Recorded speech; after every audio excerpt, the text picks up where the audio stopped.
All right, hi, we're back. I didn't expect the game to crash like completely. Um, yeah, we're back. I've got the game working again.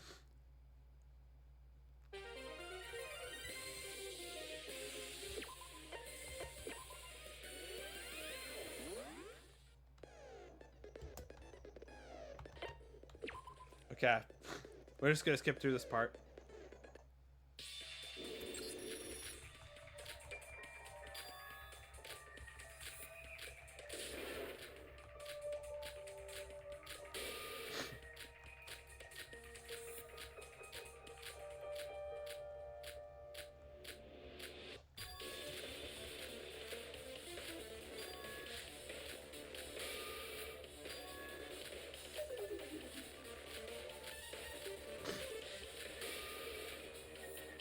I still don't understand the point of the med kit. There's the med kit as well.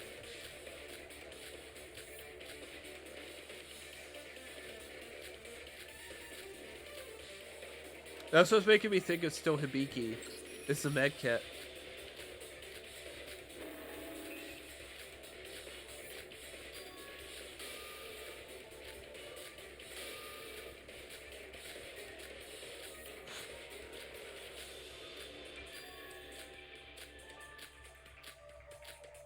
Like, I feel like Kanade is void and she wants everyone to die. Alright. Let's do it again. Please don't crash. Please don't crash. Please don't crash. Please don't crash.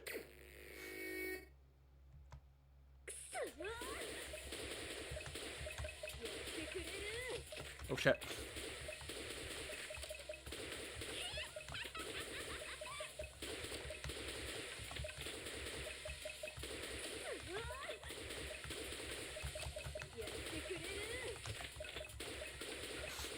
I somehow hit that immediately. I don't know how. Alright, I gotta hope it doesn't crash. Again. Oh shit, I'm out of bullets.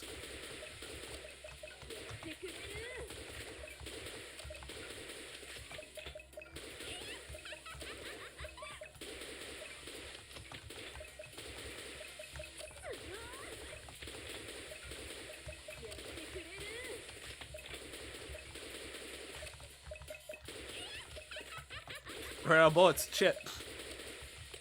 Okay, there we go.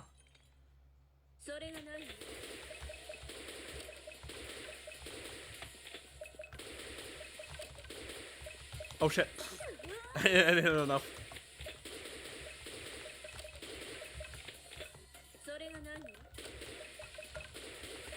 Oh, I did that wrong. Wrong order. Okay, shit.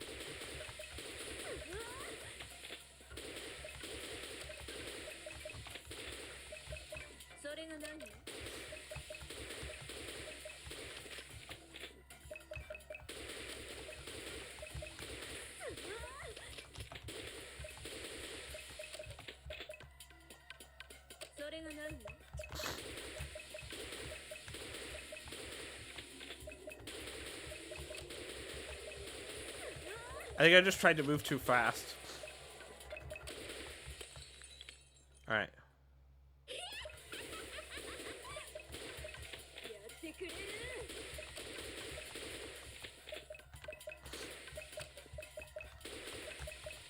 Oh shit, I fucked it up.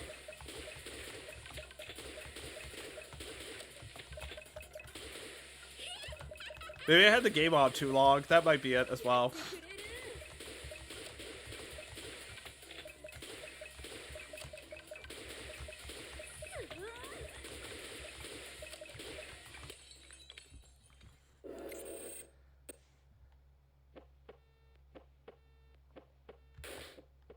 No, I did the wrong thing. I meant to do. I started up right. I went to do using, and I just my brain farted. My bad. I actually had it, and I brain farted. I had the right word. I just didn't hit the right arrow key. Using body shape.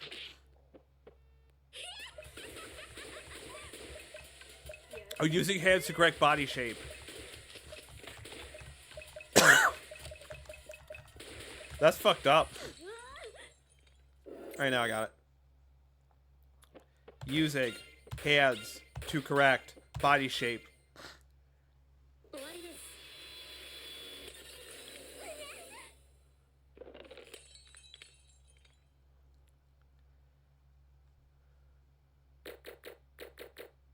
Alright, I got 80. That's pretty good. Alright, the game's not gonna crash now. Let's keep going. Her chest. She must have hidden Setsuka's hands inside her clothes, or should I say, on her chest. Her chest! Even if Hibiki looks identical to Kanade, they're not completely the same, particularly their body shape is different. The Kanade we saw at the parade was identical to Kanade to the point where it's almost unbelievable that it was actually Hibiki. Then we can assume that she probably used some object to correct her body shape. You're saying that the objects used were Setsuka's hands? Yes, considering the black plastic bags near the fireplace, they probably used those to carry the corpse part pieces. If you wrap the hands with multiple plastic bags and hold it inside your clothes, you can not only carry the hands without suspicion, while also correcting your body shape. You can even make a small hole in the bag so that the fingerprints would be exposed, so you can open the handbook just by putting it inside your clothes. Using this method, you can even freely use Setsuka's handbook to manipulate the Ghost House Gate records.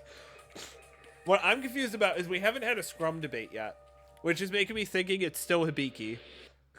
I don't know, man. I don't think it's Kanade. I see. If she didn't use the hands to correct her size, there must have been some evidence of some other object being used, which there wasn't. But how in the world did you come up with that idea? And Kanade said a while ago gave me an inspiration. She said that if you put it in your clothes, it would stick out and cause suspicion, right? But if it was Hibiki using it to disguise into Kanade, it would seem natural. In fact, she actually needed the hands to stick out for the disguise to work. Sorry, I must say I'm impressed. But do you have any evidence that my sis had those bloody damn hands on her breasts? If you just simply wrap it in plastic bags, people would soon notice it if you moved just a little. Evidence that Hibiki used the hands on her breasts. I didn't notice them during the investigation, but that item was probably used here.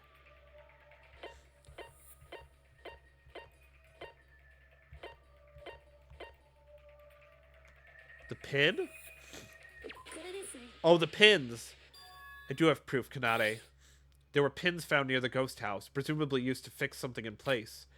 I wondered about its existence during the investigation. Now I know exactly why it was there. Those pins were used to hold the hands and the clothes tight by pinning them together. And she threw them away just like that? Girl, are you a genius or an idiot? Make up your mind! It was probably because the oldest sis needed to quickly undisguise herself before entering the ghost house. Undisguised? I thought Hibiki disguised herself when she was leaving the pool. The disguise itself was used to carry the hands. Why would she suddenly undisguise herself in front of the ghost house? Moron, you have Bubblehead to thank for that. Recall who she was entering the ghost house. Stop calling me Bubblehead. It's definitely Hibiki. I know they're similar, but their hairstyles and hairpins differ after all. For Kanade to make a Roha suspicious, she needed Roha to witness Hibiki, not Kanade. She must have thrown away the pins there. I don't know anything about that. So when we were watching the parade, we had Setsuka's severed hands right next to us. Ugh, that's horrifying. Kanade, we have now solved all three of the contradictions that you have presented. The monorail's time schedule, the transportation of the body, and carrying the two hands. I believe there aren't any contradictions left. I don't want to continue this trial any longer. Just please admit to it already. Stupid sis. She ruined it all. Giving out a conclusive testimony, throwing away the pins. I could almost laugh at her stupidity. Alright. Yes, I am the culprit. So it really was Kanade. So you finally admit to it. If it was just me, it would have been a perfect crime. But trying to use sis as an accomplice ended up getting me caught. Haha. Hey, don't be disappointed. Have some confidence. You are amazing. Aren't many people that have smarter brains than you, even in my world. Can guarantee you at least that. Do you honestly think that would make me feel better? Aside, I have something to ask of Kanade. No, it has to be Hibiki. It has to be Hibiki. Like, it has to be. This is too easy. The looks of Hibiki in this trial, her memory loss was genuine, right? Her sis didn't have that trait and wouldn't have even tried to use her as an accomplice. Even without any memory, she's this stupid. But what about the first aid kit? Yeah, we haven't answered the question of the first aid kit, which I think Hibiki brought. You would have to be an even bigger idiot than her to use my moron of a sis as an accomplice while she was herself. Sob. But then, never mind. You've already admitted to your crimes after all. He noticed it too. He noticed the first aid kit. He doesn't understand it either. It hurts me to say this, but I think this is the first time that my crime has ever been exposed. What's that supposed to mean? Whatever. What does all that matter now? Let's end this now with our votes. No, it's not over. Outstanding. This class trial was a series of intense battles between you that surpassed any trials before. As the teacher and the judge, I must say this was very interesting. Well, now that you've reached the answer, it's time to see if that answer is the truth. Nevermore would there be a trial like this, but it's time to reach out to the truth. Now then, vote for the culprit with the switch in front of you. Will that answer be the truth or not? Hoo. Now. Kanade is the culprit. Huh? Wait. Something's wrong. Wait. Everyone, wait a minute. Don't vote just yet. I fucking knew it. It's Ibiki. I fucking knew it. The first aid kit. I knew it. I knew it. I had it in my brain. Whoa, you startled me, Sora. Not this again. What now? What's the matter, Sora? I was about to push the button. Well, what is the matter indeed? Kanade herself admitted it. The case had been solved. There shouldn't be anything wrong. But what is this feeling? I can't shave off this feeling that I shouldn't let the trial end like this. Like as if some unknown force is behind me. What's this unsettling feeling? Siobai. What? I want to ask you, as the person who almost single-handedly solved this case, are you sure we're going to be fine ending the trial with Kanade as the culprit? What? I have no reasons. I don't even know myself why I'm doing this. But I'm not just saying this. I'm serious more than ever right now. Sora, are you alright? You seem a bit weird right now. I don't think Kanade is the culprit. One tarnation! Huh? Sora, what are you on about? Even I'm confused right now. Well, the thing is, I'm sorry, I don't know what I was on about. Sora, perhaps the long trial has taken a toll on you. You look tired after all. Right? I mean, the case is basically over right now. Please, just once more. Let's discuss this just once more. We've missed something. I feel like we've missed something very important. But there's literally nothing more to talk about. Although I can't give a good reason. Please believe me. I beg of you. Even if you say so. No. Do what the girl says. Siobai? I thought it was over as well. But there's something left. We need to discuss that something. I mean, for me, you're basically extending my life a bit. So I don't mind. But as a culprit, I don't know what there's left to do. Sozi, is Kanade not the culprit? I don't know, but I know I shouldn't let the trial end this way. Then, I'm gonna trust Sozi. Honestly, I can't grasp the reality of this situation. I don't have any memory of today, Kanade killing Suka, and I helped that? I don't want to believe any of that. So even if I'm terrified, I'm gonna trust Kanade once more. Kanade is my sister after all. What? Seriously, what is going on with this trial? Sora, you know what? I don't know what's going on, but I'm on Sora's side. Me too. We're going to trust Sora. A little more discussion isn't going to hurt anyone after all. I'm telling you, it's a waste of time. I honestly can't understand the logic behind all this. I don't know what I have done, nor do I know if it was the right thing to do. It was as if some force other than my own conscience was controlling my actions. It might be troubling everyone with a random thought that had no basis. But still, I cannot go against this force. All that's left for me is to follow it. Oh, it's a scrum debate. What? This is a scrum debate? Holy shit. What the fuck? Is a scrum debate?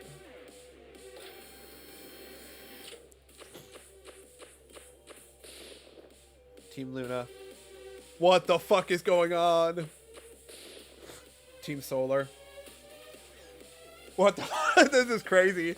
This is an insane trial. Holy shit. No.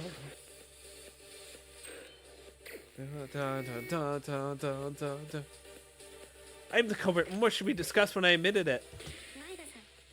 We won't know for sure until we actually discuss the matter. No, it's not it.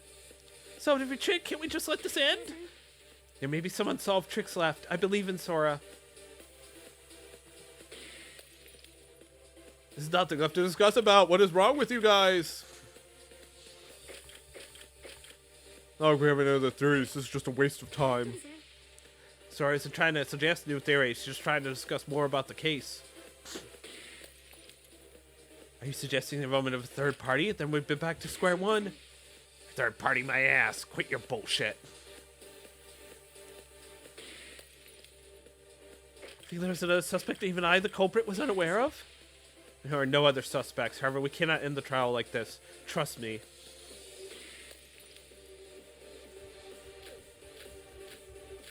It's culprit first. Kanade is not the culprit. We must have made a mistake somewhere. Holy shit. This is insane. This is an insane trial. I love this trial. This is so good. As we don't know for sure until we actually discuss the matter.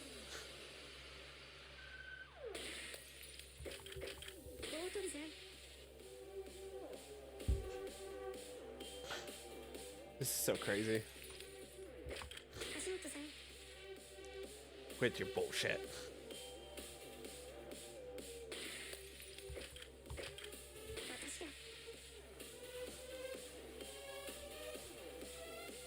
Then we mash it.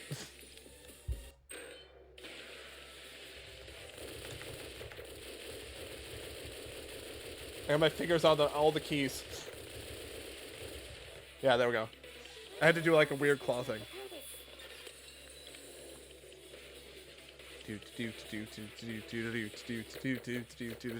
So my theory was right. Holy shit. The only reason why I thought that was because of the first aid kit. And I was like, oh, but like we're going back and forth so much. And I was like, holy shit. Oh, it's this one. It is. Holy shit. I was right. I'm so cracked. That's really fucking messed up and sad though. So what are we going to do about this? We should listen to what Sora has to say. You know, she's not the type to do this without any reason. About that, I don't know the reason myself. But we should talk about this more. Then maybe we'll get rid of this unnerving feeling. But the culprit has already been exposed. Is there anything left to talk about? Oh, why don't we have a small chat like the friends we are? You know, I agreed with that girl. I also felt that something was off, though I didn't notice it until she mentioned it. We've definitely solved all the tricks. The culprit is Kanade Otonokoji. But is that truly all there is to it? Feels like there should be more to this. That kind of feeling. Exactly, Siobai. I felt that too, like we've missed one last thing. Should you stop sharing that just between yourselves and let us in? Sora said she didn't know why she felt like that. But Siobai, do you know the reason why? There are two things that I felt suspicious about. First, what happened to the missing abdomen of Setsuka Chiebukuro? Secondly, why did Hibiki Otonokoji help her sister with this whole affair? Missing abdomen, and the reason for the cooperation. Let's talk about the first one. I mentioned about the victim's missing abdomen during my theory a while ago, remember? Said it was because of the difference the wound marks would make based on which hand they used. Kanade was left-handed, and to hide the stab wounds, she threw away the torso. Thanks to that info, we were able to suspect her. But where's that abdomen really? They would have gotten rid of the abdomen as well as some of the intestines. You can drain the flesh bit by bit down the drain, but... Eek! That's not the important part. The only important part is, was that really the only reason? Since you've so kindly admitted to your crime, I want to ask you, did you really get rid of it just for that? Of course. It's what you've deduced, remember? From my inspection, the only lefties here were Aroha and me. If I didn't take care of it, it would have come back later to bite me. I did try to abuse this to frame Aroha, but that plan also failed. How could you? Really? Huh? I'm not the type to brag, but I've got an eye for talent. You, a person with that big of a brain, of all people, wouldn't have done things that sloppy. You say that, but in the end, Kanade did choose this method, right? She herself admitted it. If this was done by spur of the moment, she might have taken this route. But from drugging Bubblehead to ringing the gate records, she definitely planned this way ahead of time. A double-layered trap of framing her own sister as the culprit, and as a plan B, framing Bubblehead. And even after she was busted, she calmly pointed out contradictions to the theory of her being the culprit. That same person forgot about the stab wounds, precipitately used her left hand, and only then took care of it. She might not have not known about the difference between the stab wounds beforehand. Have you even been listening? By the looks of her dismemberment skills, she's used to this kind of business. I can guarantee that there was no way that a person of that level didn't know about the stab wounds. But she's the ultimate guitarist. Considering her profession, isn't it unlikely that she would have reached that kind of level? If she really did murder Setsuka, she's probably a Void. The Void is a criminal syndicate, so that might be entirely possible. Tsuyobai does have a point. The fact that she got rid of the abdomen means that she would have known she would be caught by the left-handed stab wound. If she knew that, she could have just stabbed Setsuka with her right hand. Why would she have gone through the hassle of getting rid of the evidence? It's just that I only realized it after I stabbed her. As you might have already guessed, the knife used to stab Setsuka was a folding one that is in everybody's room. I stabbed her with my left hand without much thought. Only then I realized the potential danger of leaving that kind of evidence. Never imagined that there would actually be someone who'd suspect me because of that, but that may be turned into reality by you, Tsuyobai. That's all there is to it. You, who planned this whole mindfuck, stabbed her without much thought? Okay, now I know you're hiding something. You would have definitely found another method. Even I can think of many options off the top of my head right now.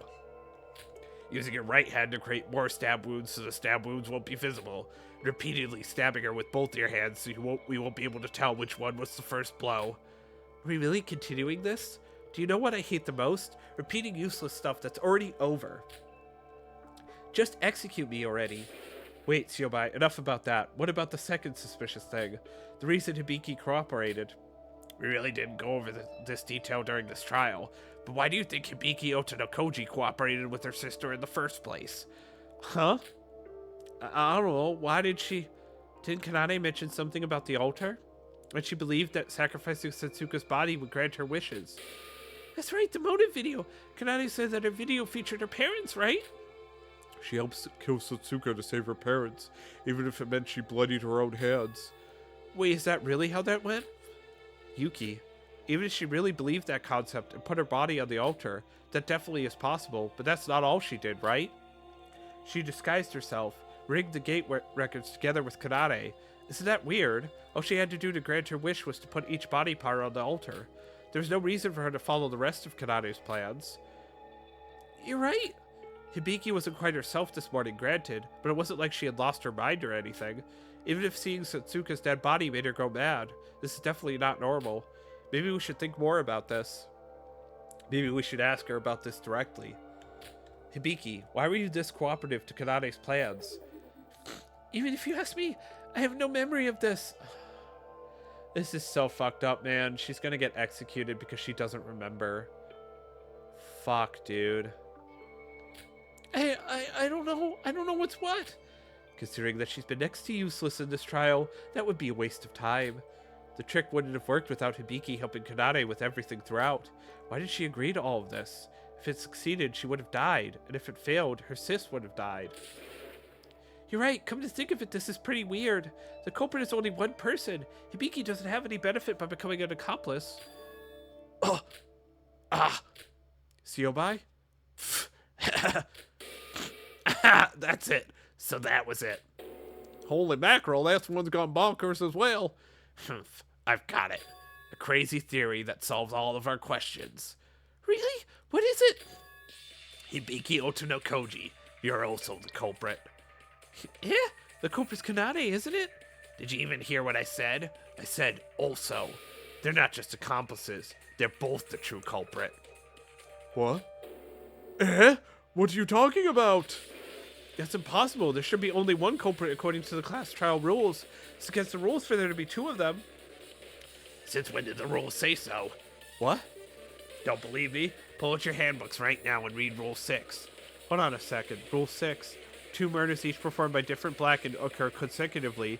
Only the one committed earlier is acknowledged. The part we need to focus on is the part about consecutive murders. This is considered where there are 2 different Blackens who separately kill 2 different victims. In the case of 2 separate Blackens targeting 1 victim, there's no rule specified about it. Wait, then what happens if something like this case happened? This is a special rule like case 6? Rule 6, normally the person who last injured the victim, who they're still alive, becomes the culprit. What do you mean by that?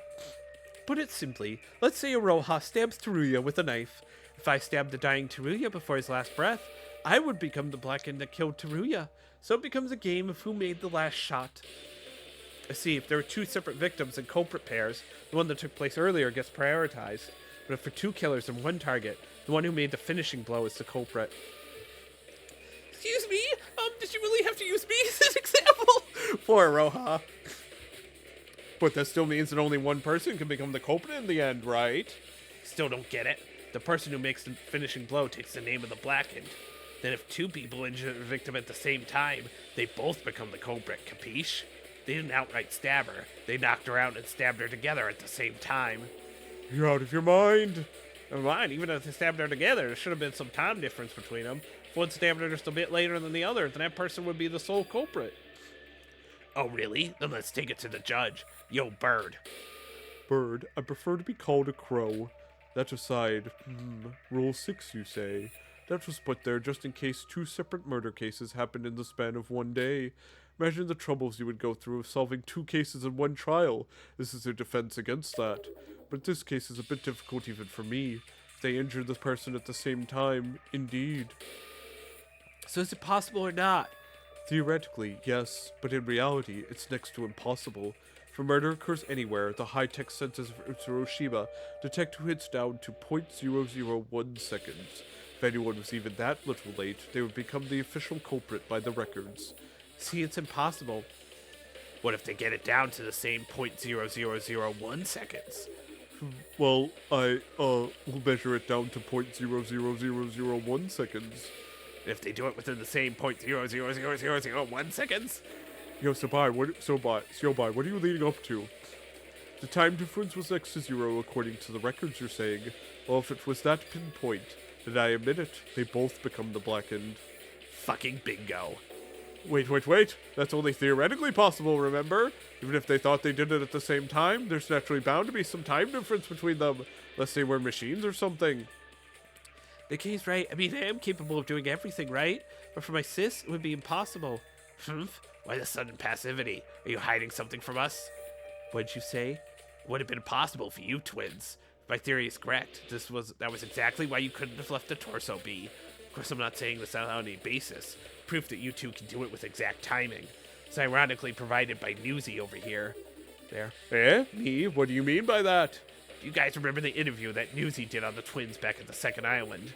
Nor do we remember such a minor thing. How rude. My interviews are never something minor. Of course, I always remember every detail of my interviews. I even have it written down. But why do you remember that? That isn't the focus here. Just shut up and listen. If you have it written down, then that's better. Read the part about that the secret behind their synergy. Let's see here.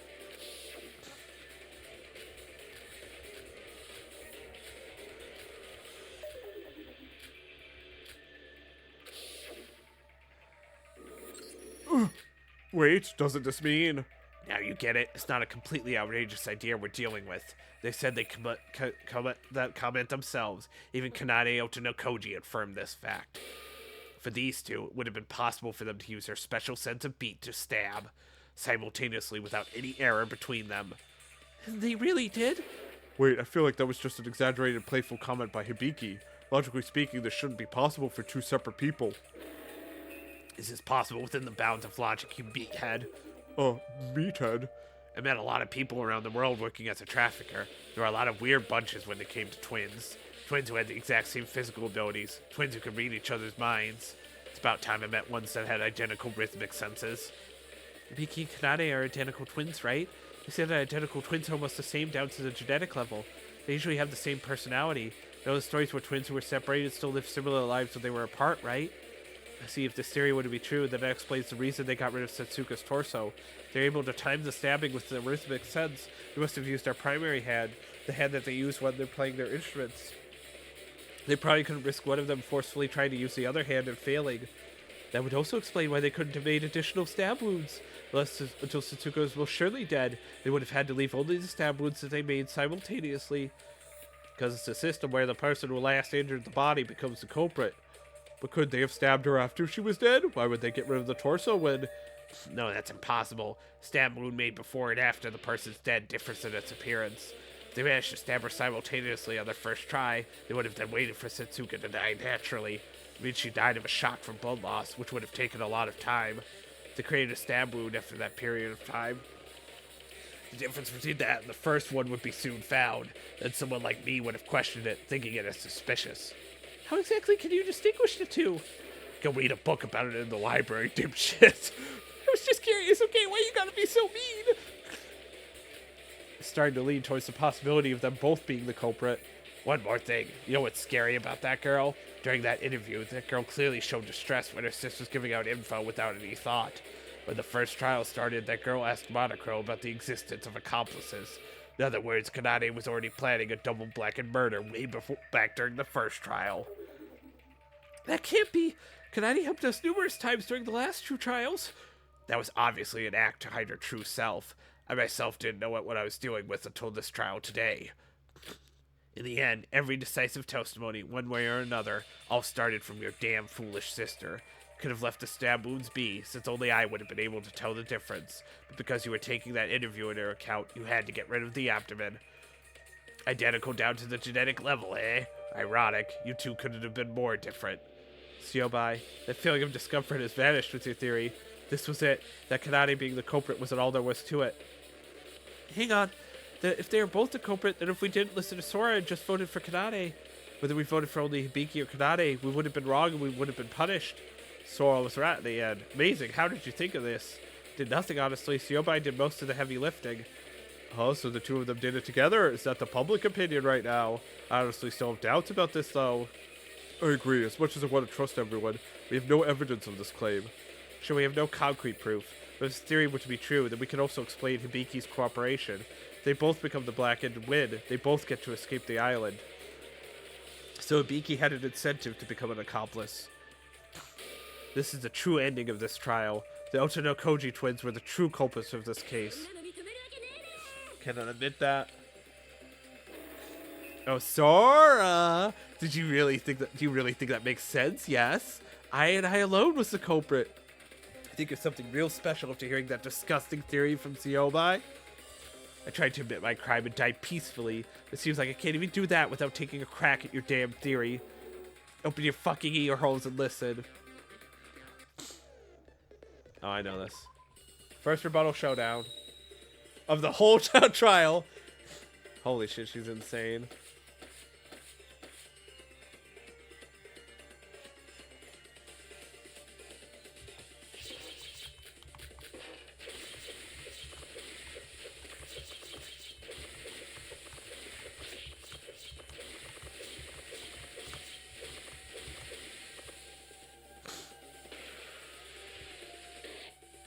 But there are no logical contradictions. Most probably, if you're the culprit and the double blanket theory is wrong, we lose and you win the trial. Why are you this desperate about this rebuttal?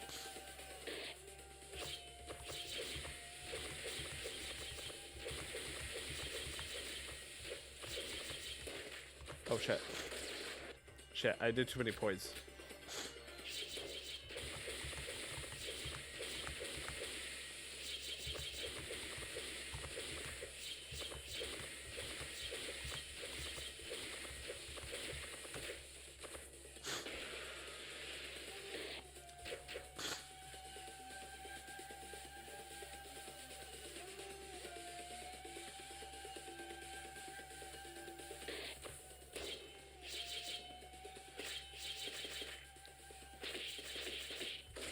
Yep, I got evidence.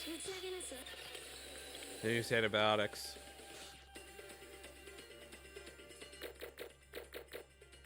Oh, damn. Fuck. Took a lot of damage there. Shit.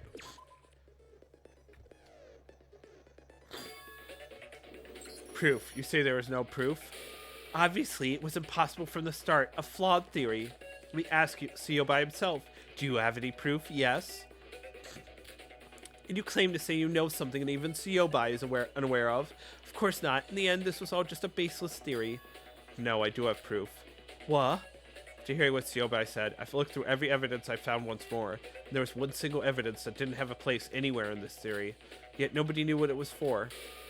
The bottle of antibiotics near the pool. Antibiotics? I don't recall ever seeing that by the pool. Antibiotics in the pool? That's a pretty weird combination. What was that doing there? We can deduce its use if we combine it with Teruya's testimony. Teruya, when you testified about the blood packs, didn't you mention another chance in the infirmary? The infirmary? Oh yeah, the medical kit disappeared for a while and somebody put it back. Are you talking about that? Medical kit? So that was the bottle from that kit? I check the inventory of each room 3 times a day, morning, lunchtime, and evening. The medical kit that was definitely there yesterday evening. It disappeared when I checked the room this morning. I was gonna tell you guys, but it wasn't like it was a murder weapon. I just assumed somebody needed it as an emergency. And I saw it sitting there back in its place at lunchtime as if nothing had happened. So that means somebody used the medical kit this morning, right? What does this have to do anything to do with the theory we're doing? Looks unrelated to me. It's true you said a medical kit can't be used to kill someone. Since we're dealing with a murder, a medical kit used to save someone seems far off from the evidence we're looking for. However, I don't think that's the case. This was an insurance used by the culprit to create a double blackened situation. Insurance? He said that they used their primary hands to stab Setsuka simultaneously without any error, right? But as Yomai called it out, Kanade is an extreme perfectionist.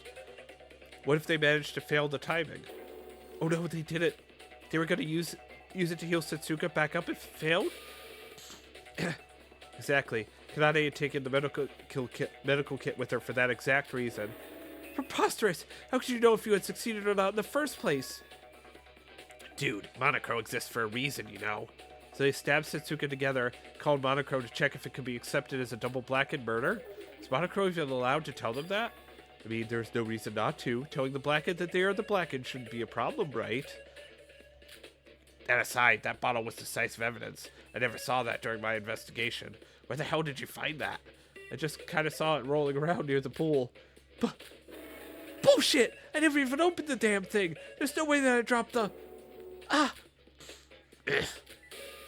What now? Never opened the thing. You should have said that you never even took it, idiot. Now you've admitted it yourself that you took the medical kit. You realize that, right, Kanade Otonokoji? No, this isn't... You're making a mistake like that. That wasn't very like you. Is the bottle being on the ground that nonsensical? Aside, did she just confess it herself? Unbelievable. Even if I had dropped it, I would have heard it dropping considering its size. At the very least, I would have noticed the weight decrease from the medical kit. I didn't even leave it to Hibiki. I did this part myself just in case stuff like this happened. Unbelievable. Me making a mistake like this? No way. What rotten luck. Ooh, it seems like for the first time in this trial, we were able to see you getting truly flustered, Kanade. Well, we don't know the truth if you did or did not open the medical kit in the end. But if you were this surprised by this accident, then for us, I guess it was truly luck from the heavens. Kanade, so can I take that as a yes? That both you and Hibiki murdered Setsuka? Unbelievable. This can't be happening. This doesn't make any sense. This can't be... If you still can't admit it, then I will go over this case from the start. You won't be able to escape this anymore. Alright, closing argument. Holy shit, this case trial was insane. Fucking hell.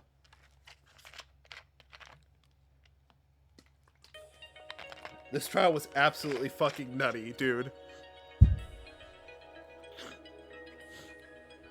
Alright. In the morning, killer sent a message calling Setsuka to the pool. The killer picks up blood transfusion packs and a medical kit. Everyone is still sleeping. So that's first. Then this, and then they tase her. Arrives at the swimming pool, attacks Setsuka. Okay. Two culprits entered the pool at the same time, stabbed Setsuka, and became the Blackened together. It's the second culprit entering the ghost house. That's way later.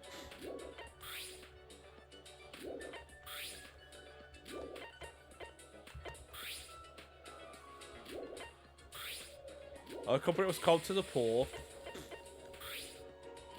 Handed their handbook over the gate. And then they stabbed them together. Yep.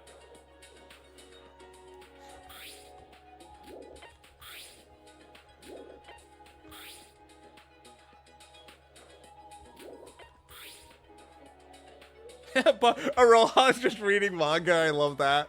That's so good. Okay. While they were leaving the pool,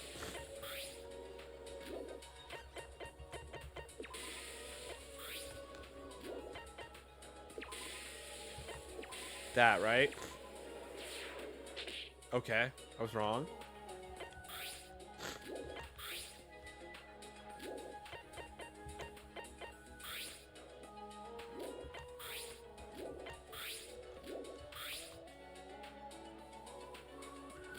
Oh, wait. Yeah, no, I got it. That's right. They drop this. They do this. And then they disguise as a second person, right? What? Oh, is it the door first? And then this? And then this? And then this. Okay.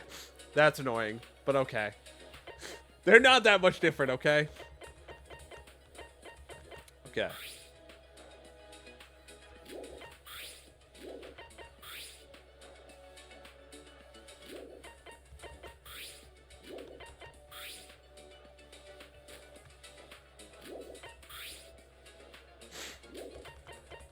Okay, wait.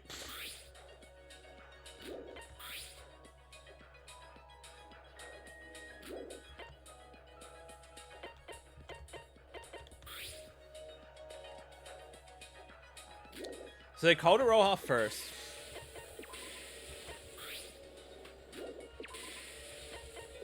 This? That didn't feel right. Okay.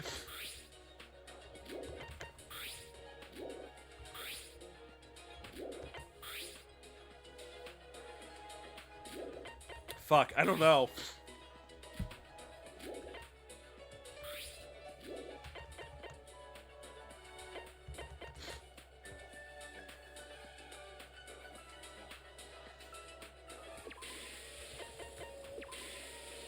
No, hold on, back. Fuck, I fucked it up. No, cancel. So they called Aroha, they moved in place, she saw him go into the ghost house, and then they cut the cord. Yeah, there we go. Okay, I got it. I understood that now. Okay.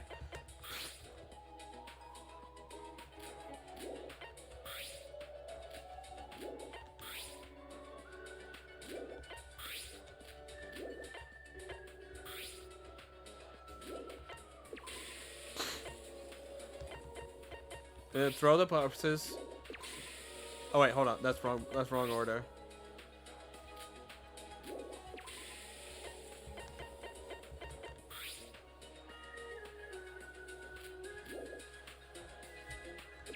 Right? No. I'm just wrong.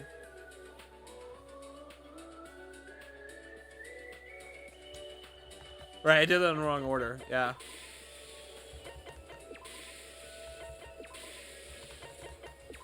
Right? No. Fuck, I forgot the order of the first pieces. Shit. This is hard. This is why we need a row house skill.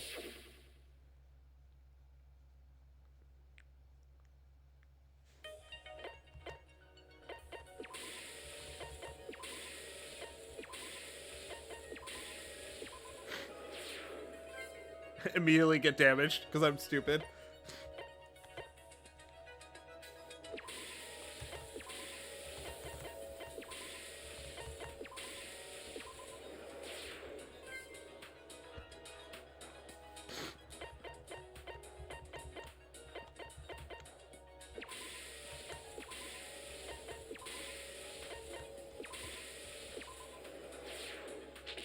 What? I literally did this, dude. What do you mean? Oh, I did that in the wrong order. I'm so stupid. I'm so stupid. Yeah, I'm so stupid. I'm brain dead, dude. All right, so we know this one. Kota Roha, moved over, did that, cut the ghost house. Okay.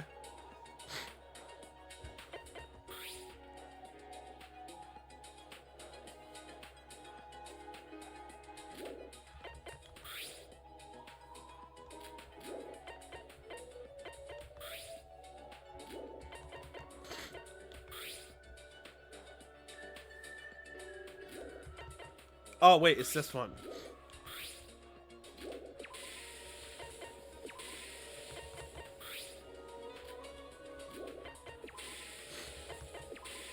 Yeah, did they do that?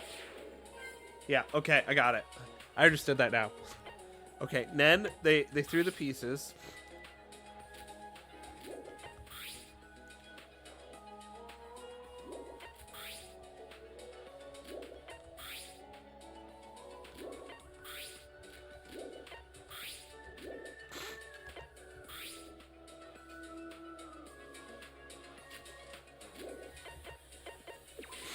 They noticed Setsuka was missing.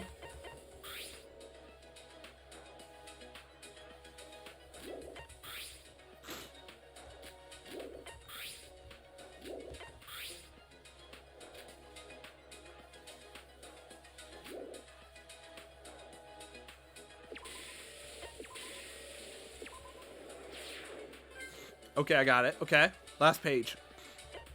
Then what they do? They entered it, and then they did the parts, right? Kokoro's room, yeah? Yeah, definitely that helps. It sends a message to Yuki after... Yeah.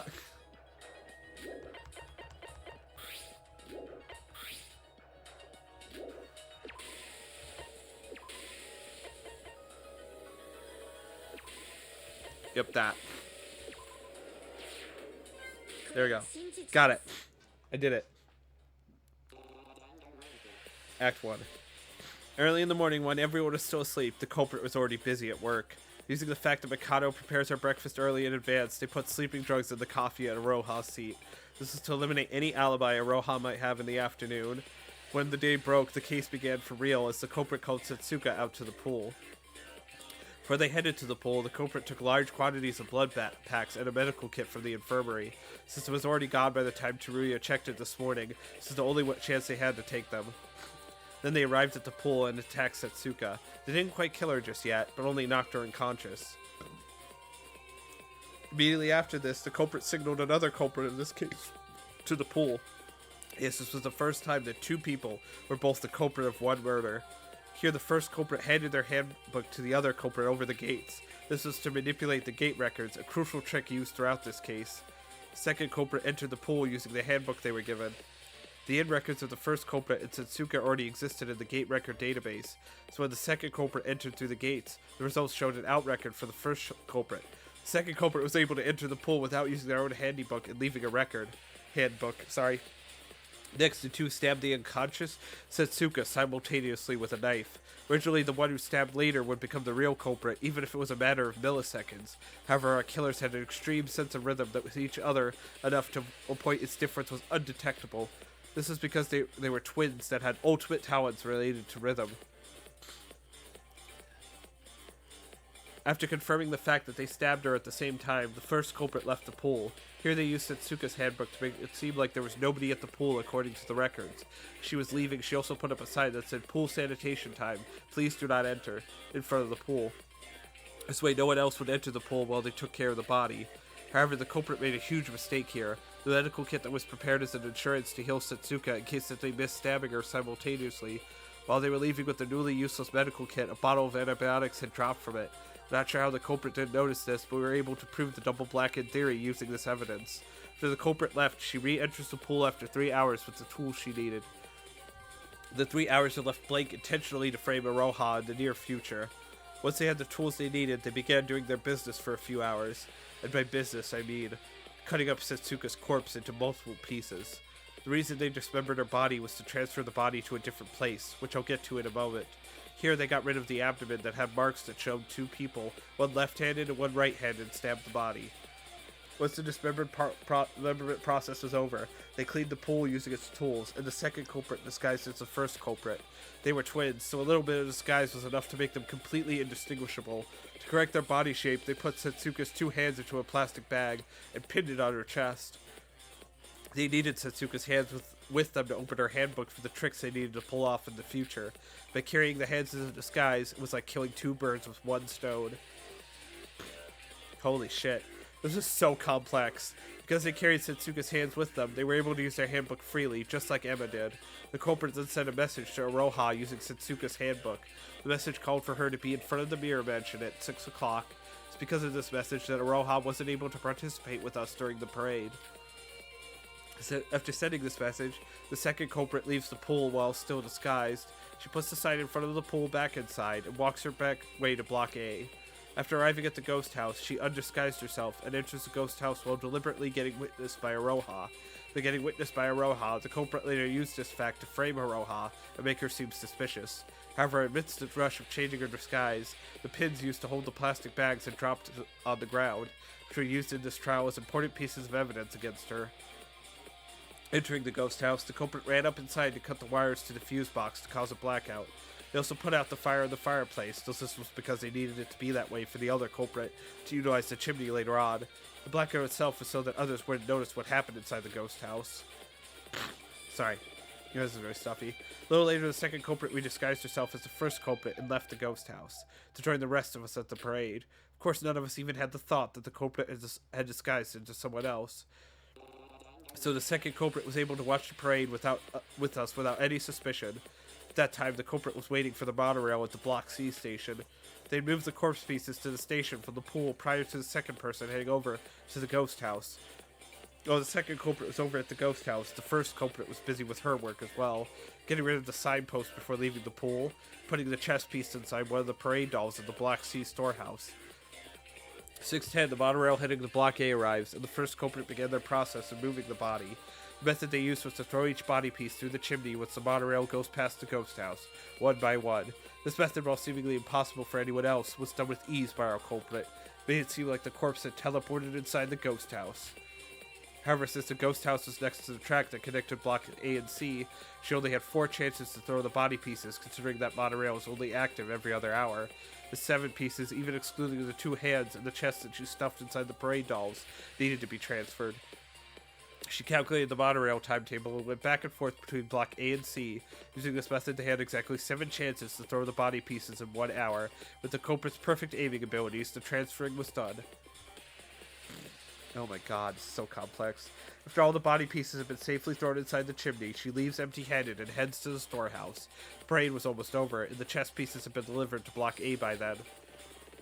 Meanwhile, the second culprit and the crew were becoming anxious about Setsuka's absence. They began a search.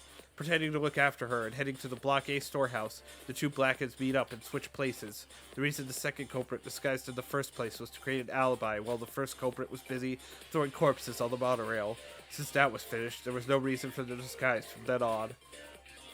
I had just finished investigating the ghost house and was leaving without any results. After confirming that I left, the first culprit signals the second culprit, who was still hiding inside the storehouse. So much this culprit. Second culprit swiftly enters the ghost house with the chess pieces they hid inside the storehouse. Here she uses Setsuka's handbook, so there would be an ID without an out record at the ghost house. After this, they put all the body pieces, including the 2 hands used for disguise, and the pieces inside the fireplace on the altar. Once the setting was complete, they moved the folding screen in front of the entrance to create space, start to flood the place with blood using the blood packs they had prepared. This was to create the illusion that the crime scene was the ghost house. The culprit dismembered the corpse behind the folding screen.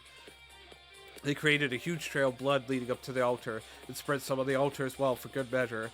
After all of this was done, the culprit deliberately dropped her hairpin near the altar, and sent everyone a message using Setsuka's handbook. The message had to vaguely remind everyone of the ghost house, and was used to call everyone to that place. Then they hid in the space behind the folding screen, waiting for the others to arrive. As we arrived, we followed the trail of blood up to the altar without any suspicion, and ultimately entered the altar, where we found the body of Setsuka. This is how the 2 culprits managed to move the body and fool everyone. The cruel killer, no killers, who didn't just murder Setsuka, but cut up her body into pieces. Yes, the culprits who committed this atrocity of a crime. Insane. What the fuck? This trial was insane. Kanade Otonokoji and Hibiki Otonokoji, the ultimate guitarist and the ultimate vocalist. It was you 2. Oh my god, poor Hibiki. Well, actually not poor Hibiki, because she actually did it, but she doesn't remember. But yeah, that's fucked.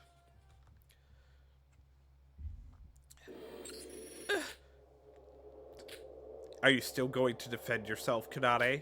Hibiki, it's the same for you. You might not have memory of it, but the result of this trial shows the fact that you are also the one who killed Setsuka. No, that can't be. I'm innocent. I couldn't have killed Tsuka. Yes, this is a dream. This is all a dream. Kanade could never kill someone, let alone me. Wake up, Hibiki Otonokoji. Hibiki? Hibiki, I'm afraid this is not a dream. Whether you remember it or not, you've committed a murder and lost a class trial. If the answer we've deduced is true, you'll soon be dead. What? Die? Me? But that's a bit weird. I haven't done anything. Come on, guys. Kanade, say something to them. We can never actually kill someone, right? Kanade? Don't just stand there, please. Help me, like you've always done, like when we were young. Sis, when something bad happened, you were always there for me to take care of it. I'm sorry if I was being harsh to you. I apologize for everything. Just help me. Oh, Kanade is void, isn't she? And she tricked her sister. Kanade ultimately lost the trial. Even she can't help you in this situation.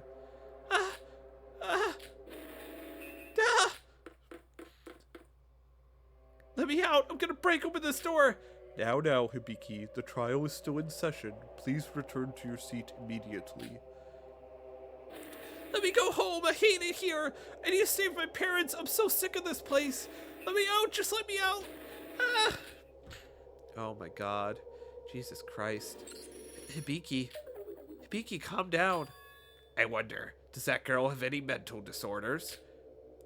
What? I've been keeping an eye on her since she was a suspect during the trial, but something's off with that girl. I mean, the younger sis is a crazy bitch for sure, but the older sis isn't far off as far as I can tell. This is a warning. If you don't return to your seat, you will be severely punished. Shut up! Pfft. Kanade. Hee. Sis. So adorable. I have no way to run, right? If you can't avoid it, enjoy it. It is tragic that my plan has failed, but if I get to see my sister's most despairful dying moments while I die, that doesn't seem that bad of a death. You've won. We were the culprit of this case. Holy shit. This case was insane. This case was so good, though. This trial was so good, but holy shit, it was insane. C, right? Oh, I got a D? Oh, fuck off. I'm only level 14? Bro, what?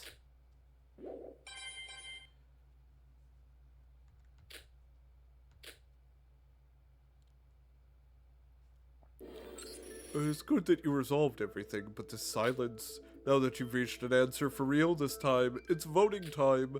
I swear, if it gets interrupted again, I'm going to quit this job. Anyways, vote for the culprit with the switch in front of you. Since the answer you've deduced is a double culprit, which is a first in Danganronpa history, I've specifically prepared a panel marked Otonokoji twins in the voting screen, just for this occasion. If you truly believe that the two of them are the culprit, vote for that panel, capiche? Now, will that answer be the truth or not? Now. Holy shit. Double culprit.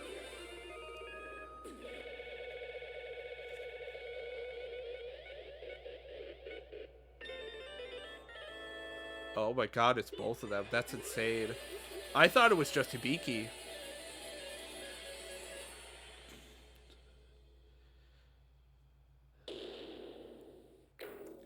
Trials end. We did it. We beat the third trial. Should I save the game? Yes, please.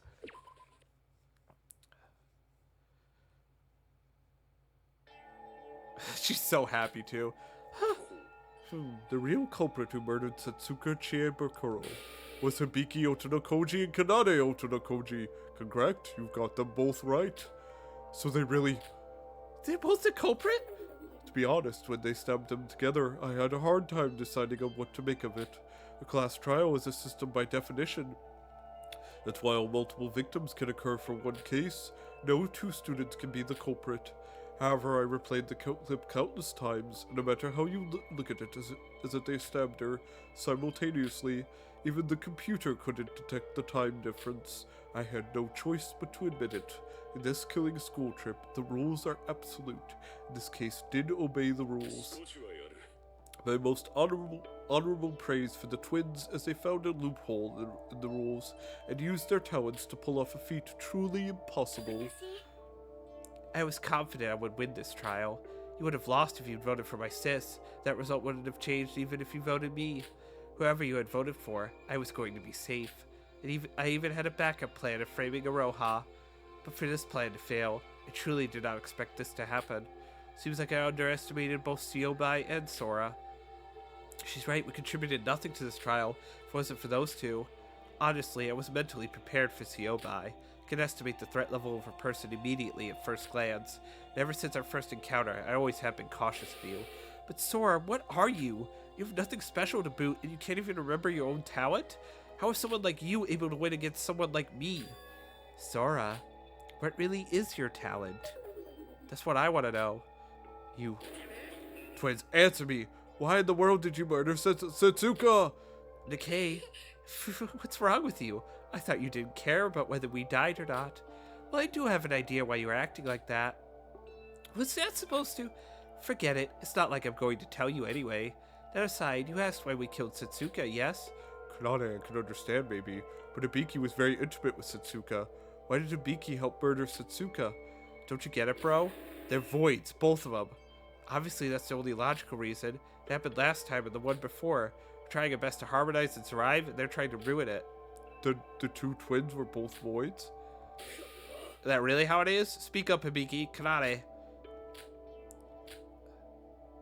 Were the two twins the voids? Was that again the reason this murder had to happen? We have 3 void survivors if we include Mikado. The 2 of them are voids. We now know the identity of all 5 voids. Just when we were waiting for the twins to answer. I am terribly sorry to interrupt this, but... Don't speak another word, so just shut up. I haven't even told you what I was going to say. You're being especially rude to me today, Teruya. Well, I do have some important news. The thing is... So they're not voids, those 2 twins. What? What do you mean? Why are you the one to decide that, you little... No, he's absolutely right. The Otonokoji twins have no relations with us voids. Huh? But the voids were supposed to murder each... Seems like you're confused because the previous murders were all committed by us voids. But the voids are simply there for plan B. I've repeated myself countless times. Anyone can become a murderer. I can tell that at a glance. The voids up until now strictly did things by the rules. They wouldn't dare do something this vague and whether it's against the rules or not. And that is exactly why I feel very conflicted about this. Where was my poor void fellow when they were supposed to kill this time? What? But that means they killed someone when they weren't even a void? Why? If they weren't a void, what reason was there for them to kill someone? That's right, Yuki. We've made a mistake in thinking it was common sense that a void will always be the one to murder one of us. There was a motive for every one of us this time. The motive videos that Mikado gave us. Oh shit. That's right, even I had forgotten about it. The black end of this case gets to not only escape this island if they win, but they also get to know the ending of their motive video. The motive video I saw didn't affect me in any way, but for the others, things were different. If it even came up during the class trial, Hibiki and Kanade said that their parents were in trouble in their motive video. That was their motive for this murder. Dang it, I should have been more careful. I was so focused on the voids that I forgot about something more important. Mikado, this is all because of you, forcing us to murder each other with motives or whatever. I'll never forgive you. Excuse me, it wasn't really like that. What? I said I didn't do it necessarily for those stupid videos. My sister could have done it for her parents, but to be honest with you, I couldn't care less about those things. Those things? But they're your family! My sister is the only family I've got. And you said it yourselves during the trial. I've been planning a double blackened murder ever since I heard about the rules of this class trial. The motive videos were distributed just yesterday, so how could those be the motives for a murder? Then why would you do something as horrible as killing someone? I don't know where to start. Well, everyone, take a look at Hibiki here. Let's start from there. What about Hibiki? Don't you think something's off about her? Hibiki? Hibiki, you're still part of all this. Speak up. Oh, is she alright? Oh my god, so cute! The hell? Kanade, everyone meet my lifelong project and the motive for this murder. So, what do you think? What nonsense is that? I can't keep up with all this. Still don't get it. I'll tell you everything one by one. Hibiki, hand. Do a backflip. Eek, that scared me. See, you love me with a smile. I love you, Kanade. Me too. I love you too, Hibiki. Holy shit, she's insane. What is this? What's going on? Hibiki? Hibiki, wake up. Hibiki. It's no use. Hibiki in this state can only listen and react to me. How did you do it? Hypnosis? Mind control? So that was what you meant by that. No wonder the little shit's actions didn't make sense. Syumai, do you know what's going on? How can I put this? The culprit of this case wasn't Kanade Otonokoji and Hibiki Otonokoji. More like Kanade Otonokoji and also Kanade Otonokoji. What do you mean? Speak some sense. Why the hell are you always shouting at me? The trial's over, so I'm not gonna give two shits about you. Ask the girl herself. So, don't you all agree that my precious toy is adorable? Kanade, would you please kindly explain what's going on here? It's my pleasure. We two are gonna die anyways, after all. If we're going to talk about this, everything started way back when we were young. We were identical twins, 10 seconds apart from each other. I can't remember if I knew it instinctively when I was born, but I realized something when I was around 3 or 4. That I was better than Hibiki in every way. Are you talking about your talents? Everything. Talent, personality, skills, or whatever.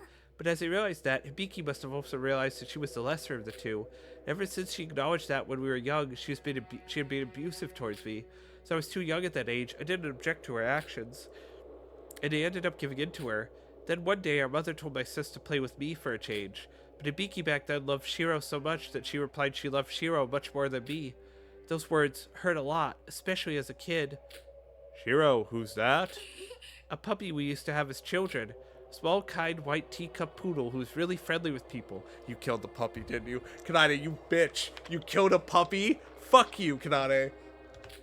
Even though I was being abused by Hibiki, I still loved Hibiki.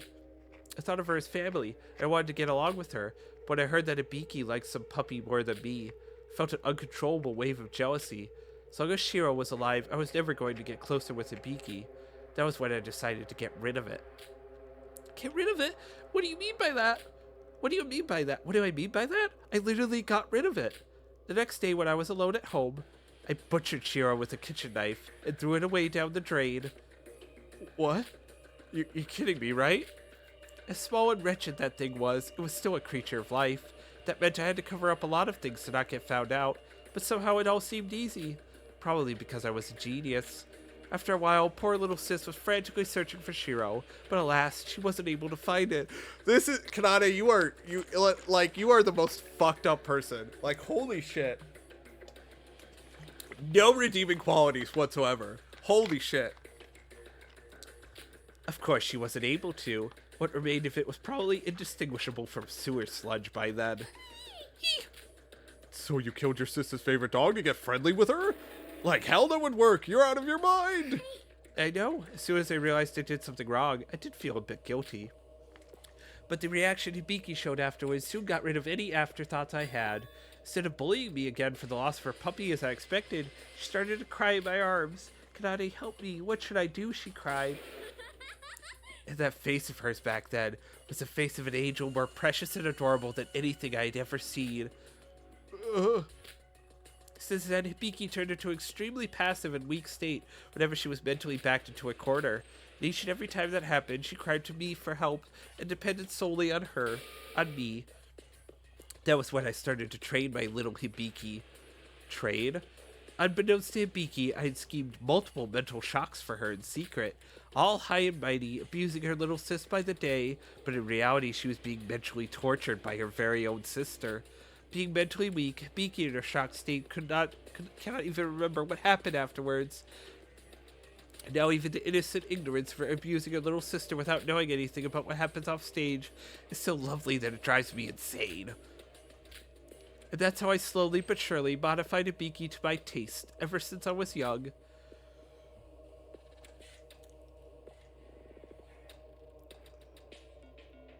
I've tried out numerous methods, but the best one is to eradicate Hibiki's most precious person.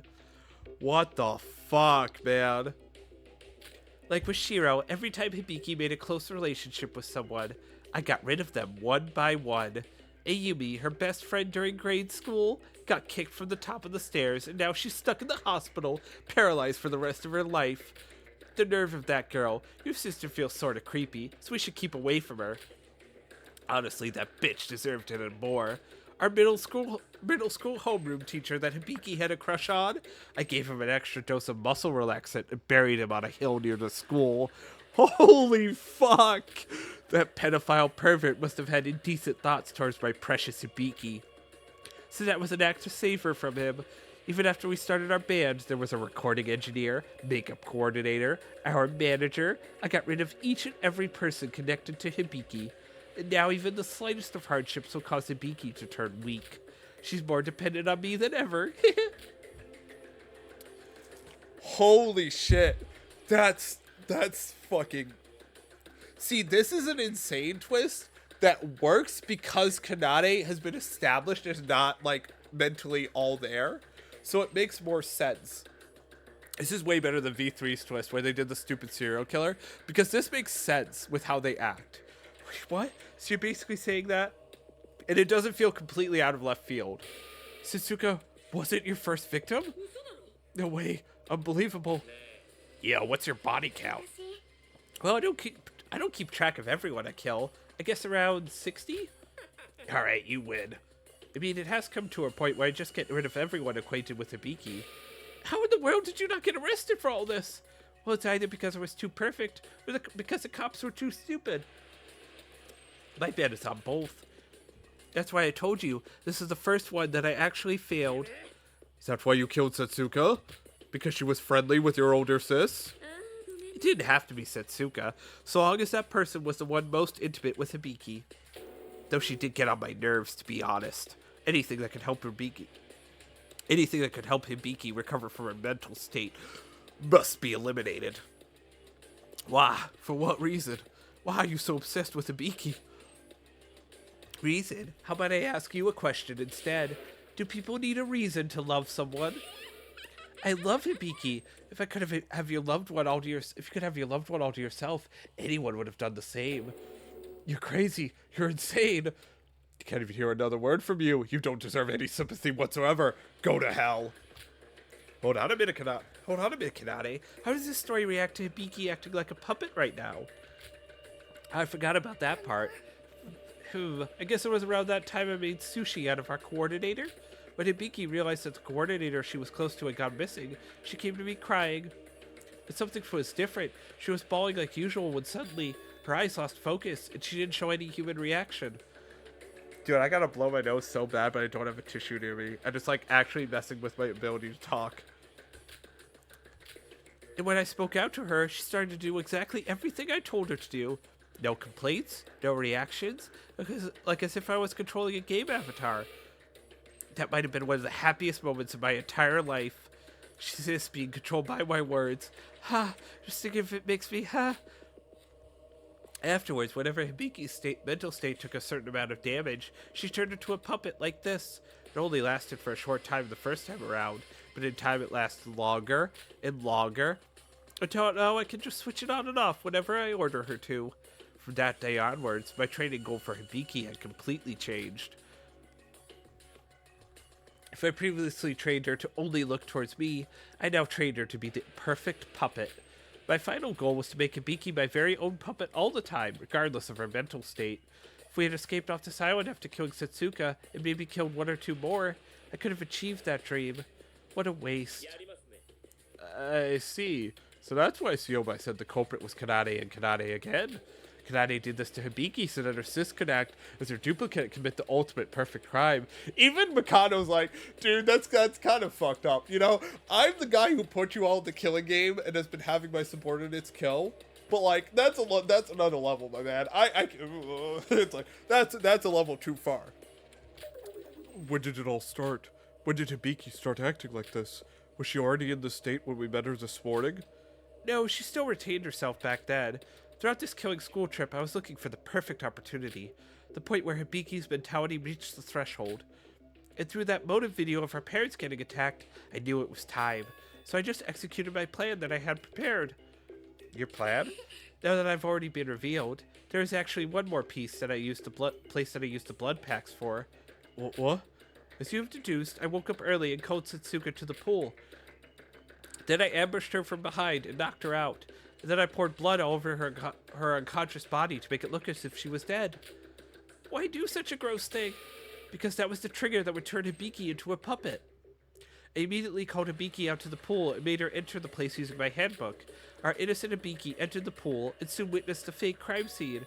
How would you react if you had watched a disturbing video of your parents getting attacked the night before, only to see the bloody corpse of your best friend? As the person who controlled her mental state for years, I knew just how much mental damage it took for her to become my little puppet. Consecutive loss of your precious ones. Haha, the screams that my sis yelled. I still get the chills. So when Siobai said the amount of blood used at the ghost house seemed a lot less than the amount of blood packs taken, that was the actual reason why. How could you? Controlling someone as you please, and she's even your family. How was I supposed to make stupid Hibiki cooperate with the plan if I didn't take control over her?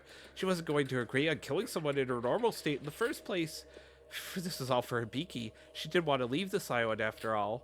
But that was all ruined by you people. Does Hibiki know any of this? Of course not. Hibiki loses most of her memories when she regains her sanity. So it would be next to impossible for her to know this. But Hibiki still cared about you and loved you more than anyone. Kanade Otonokoji, as a human being and his family, you really are the worst. Call me whatever you want. People come in different shapes and sizes after all. I didn't really expect you to understand me anyway. Yo, crazy girl. Not that it matters now, but let me ask you a question. You admitted to your crimes towards the end of the trial, right? Wouldn't someone as smart as you have been able to find another way out back then? Now what nonsense is he on about? Feels a bit weird, like we didn't win for real, like she gave it to us. I wouldn't have been able to guess the double blackened part without albino girl. You might have still had a shot at winning the trial. I'd rather keep my dignity than struggle till I went down ugly. When the double blackened murder had surfaced, it was already game over for me. Moreover, I wanted to see Hibiki despair. Despair? I honestly didn't have any regrets with my life. I already played with my sister to my heart's content. Of course, escaping this island and being together with a completely puppetified Hibiki does sound tempting. But nothing beats my desire to watch Hibiki's face full of despair. Not just any despair, the one moments before death, the one just before her life ends, the one that she'll take to her deathbed. One gripe I have about puppet Hibiki and mentally broken Hibiki is that her face is too predictable, making it uninteresting. Just imagining what my poor sis will look like when she comes to the realization of what's coming for her makes me so excited. Yo, albino. Are you talking to me? Do something about this, will ya? This girl is too crazy for even me to handle. You're good at stuff like this, right? What do you mean by... But when I looked around, everyone was silently looking away from Kanade. Rightfully so. Her story seemed out of the world, even for me. A story from a fantasy world, one that was too insane for us to even comprehend. Degenerate who makes you want to throw up just from the fact that you're breathing the same air as her. That was the true identity of Kanade Otonokoji, a person whom we once thought as our friend, as our classmate. But the worst thing was that she wasn't done just yet. I guess then. Now can we proceed to our finale? Huh? Oh, wait just a moment, Monocro. I forgot to mention I found this while rummaging through her pockets. Would you care to explain what that is? This is a note that I found inside Satsuka's pockets when I killed her. I was so busy that I didn't have time to read the details, but the fact that she had it on her body probably means that it contained an important message for us, right? Satsuka, read it now. Hold on. This... Why? What does it say? Well. Wow, do I feel bad for you guys. Would you just tell us already? Mikado, you sure you'll be alright? What? I'm not following you. Well, it's just that voids. Wow, you guys have a tough road ahead as well. Kanade, what does the note say? This is a will written by Setsuka. A will from Setsuka? It seems like in case she was killed, she kept track of all the information she learned. Information? I don't recall Setsuka ever telling us about that. She must have discovered something. I don't know why she didn't tell us sooner, but she must have found something big. Come to think of it, she was acting weird ever since we've arrived on the third island. You're right, she did talk like something was up back when the motive was revealed as well. My, this really is big news. She kept this to herself? So what does it say? What does it say? Just tell us! I'm so sorry for this, but...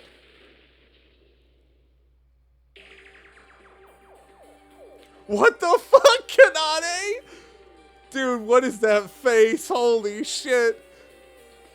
Kanade, you're the worst. I'll be taking this as keepsies to my grave. Yo, Satsuka's will. Satsuka's will? Put out the info, bro! We're too late. A notice small as that burns out in a matter of seconds. You, what the hell do you think you're doing? This note contains incredible information, amazing scoops that could be really damaging for Mikado. But what does that have to do with me? I'm about to die after all. I leave this and everything up to you. Were you expecting a silly dramatic ending like that?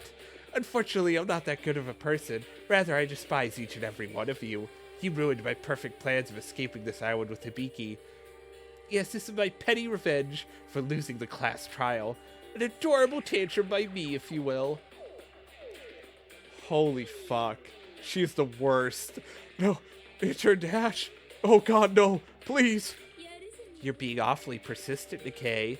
Boy, do I wonder why you're acting like that. You little... Yuko, calm down. Violence is against the rules. Now I can finally die without any regrets. Let's go, Monocro. I'm sure you've prepared a wonderful and fitting execution for Hibiki and I. No, hold on. I appreciate your enthusiasm, but there's still some things left to do. Have you all forgotten? The Blackened of this class trial had the right to know the ending of their motive video, regardless of the results. The execution comes after that. Honestly, I couldn't care any less. Let's just skip to the good part and start the execution. You may feel that way, but Hibiki begs to differ, don't you think? The class trial acknowledges both of you as Blackens, so obviously she has the right to see her video's ending. Coincidentally, you two have the same motive video, so I'll just have to play one. I see. Poor sis. Guess it wouldn't hurt to let her know what happened to her parents before her death. Sis, wake up! Come on, look up and focus your eyes on me. You're returning to your old self again. Now. Kanade? Is this the trial grounds? Sis, we're going to be executed. But before that, they're going to let us see the ending of our motive video as a prize for being the Blackened. Come on, why don't we watch it before we die? Me? Don't you remember? You and I killed Satsuka, and we lost the class trial. No, that can't be. I would never. Why would I get executed when I did nothing wrong? Please don't. I don't want to die. Hibiki, come on, don't cry. You're not a baby now, are you? Now come on, look at the screen. As procedure, it is required that you watch this video. Wait, why am I the one consoling her? Sis, aren't you curious about who really attacked Mom and Dad? At least we get the chance to know who did it. Would you rather just die now without knowing what happened? Well, she doesn't seem like she's fine, does she? Well then, I'll start the video.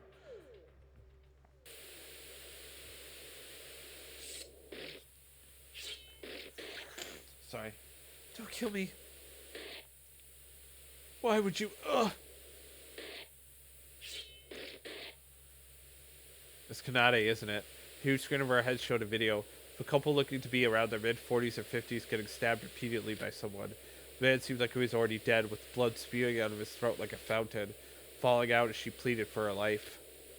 As we get the chance to know who did it. It's Kanade, isn't it?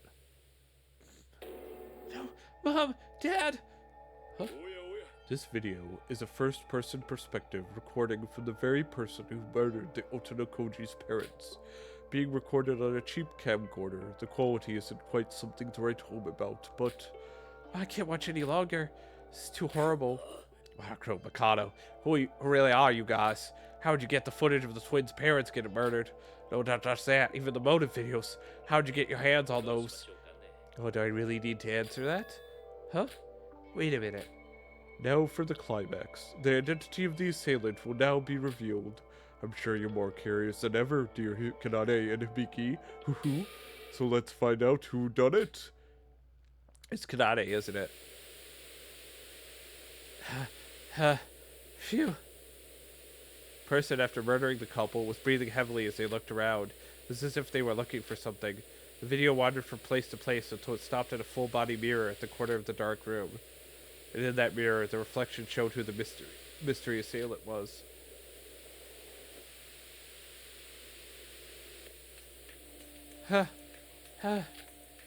Kanade. It's hot in here. The person in the mirror, the person who savagely murdered Hibiki and Kanade's parents, was none other than Kanade herself. What? Kanade? What's going on? You even killed your own parents. Kidding me, right? Kanade, tell me it's not true. It was you? You killed Mom and Dad? Huh? How? I trusted you all this time, and so then what's this?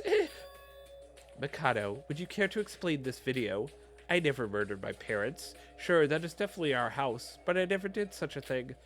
Granted, I did plan to murder my parents eventually as a finale to my Hibiki puppet plan, but I decided now was too early. I don't know the exact details, as Monocro is the one who's controlling most of this killing school trip, but I can say for sure that both this video and the videos that everyone received are certainly not made up in any way, shape, or form. I swear it's true on my magician's oath. Nobody gives a shit about your oath, so that doesn't sound that convincing. And you're angry, but stepping on my pride like that. Wait a minute. So that's it. So that's how it was all along? Amazing! I never would have guessed. What a twist! What's up with her? Wow, what a shame. For real, what a shame to not see the aftermath of this after getting to know such a big secret. And that's where the video ends. It seems like you've realized something, Kanade. Oh, don't you worry. I won't spoil anything for the rest of you. Hibiki and I will take this secret to our graves. Yeah. Students, I know this isn't the time to interrupt, but it is already past midnight, and it is past midnight in real life as well. The trial is almost over. You all need to get a good night's sleep for tomorrow, right? Come on, sis. It's finally time for the finale. Show me, sis, your most despairful last moments of your entire life. No, don't you come any closer, you monster. I don't want to die. Why should I be the one to go? I didn't do anything wrong. Now I've prepared a very special punishment for the ultimate vocalist Hibiki Otonokoji and the ultimate guitarist Kanade Otonokoji. Hibiki! Can't wait for me. Somebody help me. For this case, since there were two blackened, we're going to have the same execution for both of you. Sora, help me! Aka Roha Yuki Shinji Uruko, just anyone save me! Oh my god, this is so fucked up. Now let's do this. No! It's punishment time. Oh fuck, dude. This is so fucked up. Like, honestly, I feel so bad for Hibiki. Like, it's all Kanade. Hibiki did nothing wrong, like, legitimately. Fuck, man. Oh, no. Oh, God, what the fuck? Only one? Wait, is Hibiki gonna get a chance to live? Final Death concert. Come on, Hibiki. Oh no, Kanade. Is Kanade gonna keep her alive? Oh, Kanade's trying to kill her.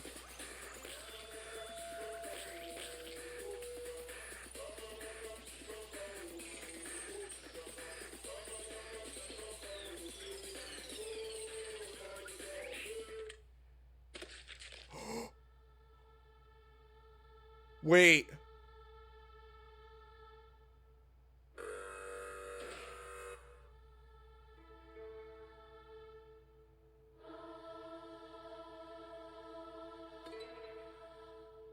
No! No, she was so close! No! Holy fuck. That girl died laughing. She really is one scary girl. Hibiki and Kanade were executed. Damn it, man. I thought Hibiki had a chance, dude. Fuck. No. Oh, I thought she had a chance, man. No. But I guess it was a chance to have a painless death instead of a painful one. Third class trial, the third execution. So another two have left us. Even though the execution had ended, nobody spoke a word. Perhaps it's because Kanade rattled us to our very last moment. Maybe after 3 repeated defeats by the despair that is reality, we had lost even the strength to open our mouths. But to me, as of now, I had no way of knowing. Siobai, where are you going? What? We're finished, right? We're free to leave now. And don't speak to me. Back then was only because we had a mutual goal that was a class trial. Now that that's over, don't bother me again. Capiche? Dang it. Kanade was a human degenerate that deserved to die. But Hibiki, if what Kanade said was true, that Hibiki was being used in this case by Kanade, I should have done something, anything, so that this wouldn't have happened in the first place. Damn it, damn it. Decay. Kanade, what a person she was. Now that's a person who I call worthy of being a void. Really do hope that the other two, rating 2 learned a thing or two from her. I honestly don't have the strength to yell at you. Just leave us be. Oh dear, did I hurt your feelings? Well, I'm terribly sorry. But yes, as Monocro said, it has become terribly late. And Shinji, you're right. We should all go take a rest. If you ask me, I don't feel quite good about this as well, although for a different reason. Well then, if you'll excuse me. Let's think positively, everyone. Toria's right. We're better off not having someone like Kanade among us. I mean, really, living together with a criminal like that? No thank you. Hibiki, well, she was pretty unlucky to have someone like Kanade as her family. I thought you liked Kanade, Roha. She depended on her for class trials. That was before I knew she was a total maniac. No worries, we have Sora and Siobai on our side. All we have to do is prevent any murders from now on. So please, let's all smile. You think this is funny? What? Don't you get what kind of situation we're in? There was a murder, and we've pulled through all that shit to win that class trial when the culprit wasn't even a void. We didn't get to know what Setsuka had investigated. There are still 3 voids left. There were 16 of us when we started. Now there's only 9 of us left. It's almost half of us gone. And you're saying that we should think positively. Huh. You didn't have to say it like that. I just wanted everyone to feel better. Oh no, Roha's trying her best. I know. Like hell we would. We have literally no hope at all now. Eek! Yuki, please don't take it out on Roha and calm down. We all feel the same. Bro. Huh? What? You said you wouldn't let anyone die from now on, right? Well, now there's 3 more dead bodies to add to the count. Try harder next time, will ya? Holy shit, Yuki, that's such a dick thing to do. Dude, Shinji's trying his best, man. Girl, why is he like that? Why is everyone bullying me? Roha, would it kill for you to read the mood for once? But, I'm sorry. Shinji, why did you let Yuki act like that? Because he's right in every way. I didn't keep my promise. No wonder he's acting like that. I'm such a loser. Sora, why are things turning out this way? What did we do to deserve all this? I'm just so tired. Don't worry, guys. Teruya, I'll find a way out. I'm an executive at the Kisarage Foundation. A foundation, no matter what, never lets despair get away with things. I will protect you, and whatever it may cost. Whatever it may cost. After Teruya left, those of us remaining one by one managed to drag our bodies out of the trial grounds. Yuruko couldn't stop her tears, Roha, who looked somewhat nervous, Shinji, who looked to be deep in thought. No one spoke a word in the elevator back to the Mono Cruise. This was a class trial more tiresome than ever. It looked like it's going to get only harder from now. What were we supposed to do? The first thing I did when I arrived at my room was to throw myself onto the bed. I didn't have the strength or the urge to wash myself or change clothes. Perhaps I just wanted to escape from this reality. I was almost at the breaking point, slowly trying to act patient for the others who were in despair. I also wanted to cry my heart out like Yuruko. It felt painful. Yuruko's words just now rang inside my head. Why are these things happening to us? Did we do something wrong? Is this a punishment to atone for our sins?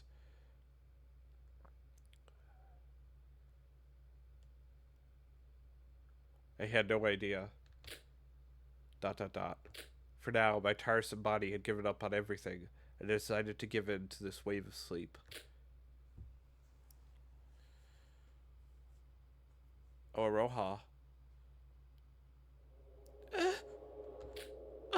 Are you there? Over here. Eek! Why are you so startled? Did you have something to confess? Mikado, what's up? Why did you call me so late at night? What's up? What is up? I'll tell you what's up, you little stupid brat. Eek!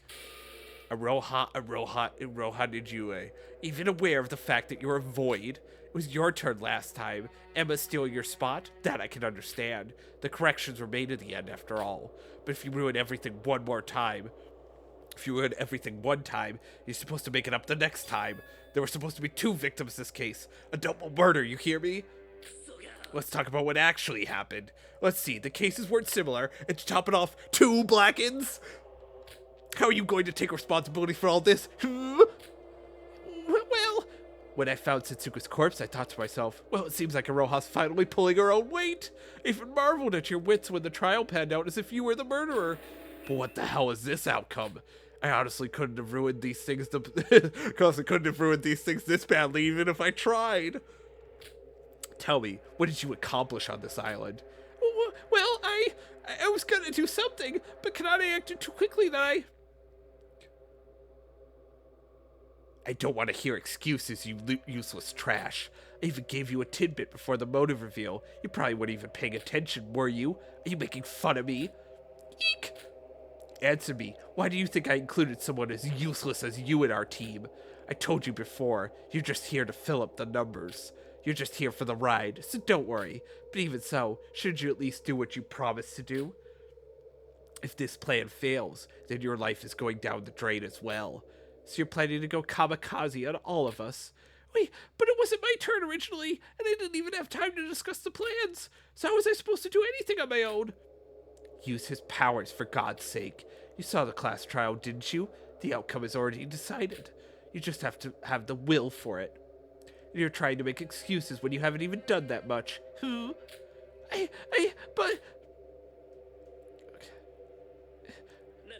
Feel very well. As much as I'm disappointed in you, things didn't go completely south. Still not too late, so I'm giving you another chance. Think of it as an act of mercy. For I'm very forgiving. Next island. You're in charge of the murder there. What? But... Relax. There's nothing to worry. Everything will go as planned under his protection. You just gotta wish for it. But the next island, it's that person's turn, so I think I'll just... That person? You really think they're still on our side? Just how stupid can you get? What do you mean? The damn brat betrayed us long ago. Didn't you notice something was off ever since we arrived on this island? Trying to ruin everything. I've already noticed it, and I'm wondering what punishment I should give out. I'm not doing this to you without any reason. Believe me, if that person was on our side, of course I'll ditch you and leave everything to them. Stats-wise, they are far superior to an idiot like you. So it's just me and you. Now you get why things are getting serious. If you've understood, follow my orders. If you do so, you, me, and every one of us will regain happiness. Well then, I have high expectations for your marvelous murder case. Don't let me down. But What's the matter? Wait, don't tell me. You wouldn't dare think of backstabbing me like that brat, would you? No, I would never. Just do it. It isn't that hard. You only have to wait just a little bit longer. After all, the day of his resurrection is almost here. Now, this is the end of our conversation. If we linger any longer, someone like Siobai is bound to find us, so you should head back. If I were you, I wouldn't dare think of betraying us for your own good. Haha.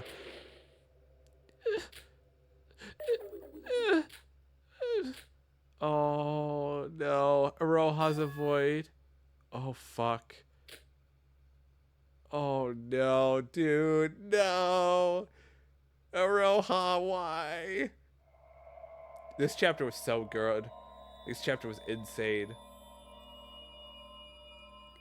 Rating students.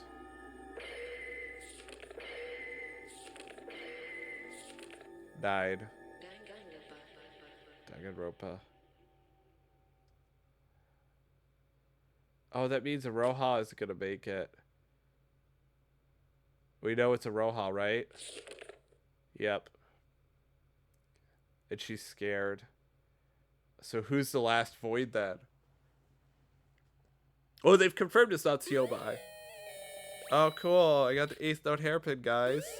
I got the 16th note hairpin, guys. Woo. Woo, I did it. Chapter 3. Holy shit, that chapter was insane. Holy fuck. Aroha's a fucking void? Oh, no. No, my boy. No, not Aroha. She's... No. You can't do this to me, game. Fuck. Anyway, yeah, that chapter.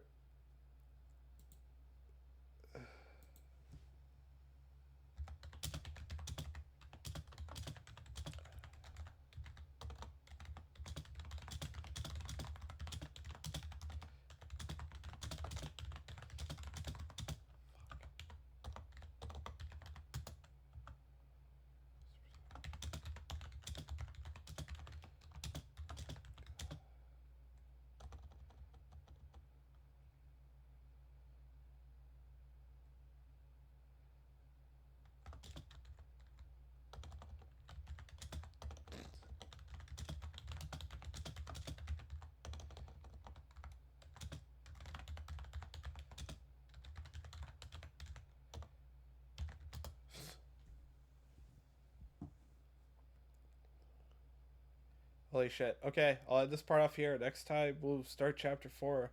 Holy fuck. Peace.